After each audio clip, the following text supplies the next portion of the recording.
प्यारे बच्चों, आज की कहानी का नाम है 12 महीने।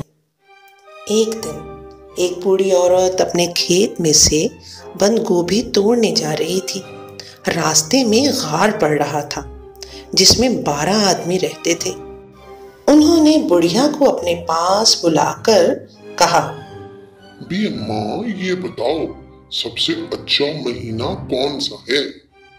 सब महीने ही अच्छे हैं बेटा।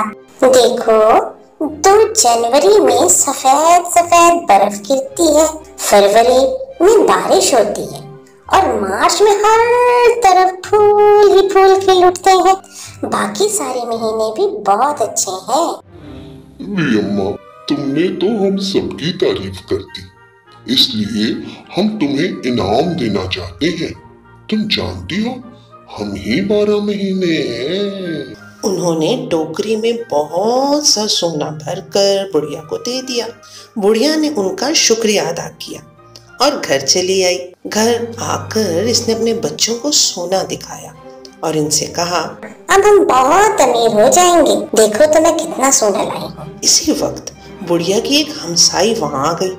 इसने सोने का ढेर देखा तो इसकी आंखें फटी की फटी रह गईं। बुढ़िया ने अपनी हमसाई को उन 12 महीनों की कहानी सुनाई। अब सुने हमसाई के दिल पर क्या बीती। बुढ़िया की हमसाई बहुत लालची थी। उसने जब वो कहानी सुनी, वो दौड़ी दौड़ी इस गार में जिसमें वो 12 आदमी रहते थे वहां पहुंची।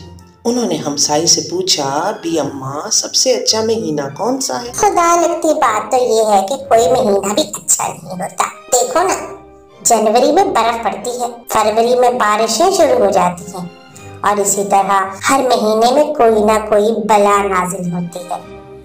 आपका बहुत बहुत शुक्रिया बड़ी बी। लाइए अपनी टोकरी दीजिए, हम इसमें कुछ आपके लिए रख दें। 12 महीनों ने हमसाई की टोकरी भरकर ऊपर से पत्ते ढक दिए। हमसाई टोकरी उठाकर घर को भागी ताकि जल्दी से खोलकर देखे भला 12 महीनों ने क्या इनाम दिया है। जब वो घर पहुंची तो इसने अपने बच्चों से कहा, अब हम भी इस बुढ़िया की तरह अमीर हो जाएंगे। ये कहकर इसने टोकरी मेज पर उल्ट दी, लेकिन टोकरी में सोने की जगह कंकर पत्थर भरे हुए। हमसाई बहुत नाराज हुई और भागी भागी बुढ़िया के पास पहुंची। बुढ़िया ने पूछा, जब इन 12 महीनों ने तुमसे ये पूछा था कि कौन सा महीना अच्छा है, तो तुमने क्या जवाब दिया था? मैंने तो साफ साफ कह दिया था कि मुआ कोई महीना भी अच्छा नहीं है। फिर ठीक है, तुम्हारे साथ यही होना चाहिए था।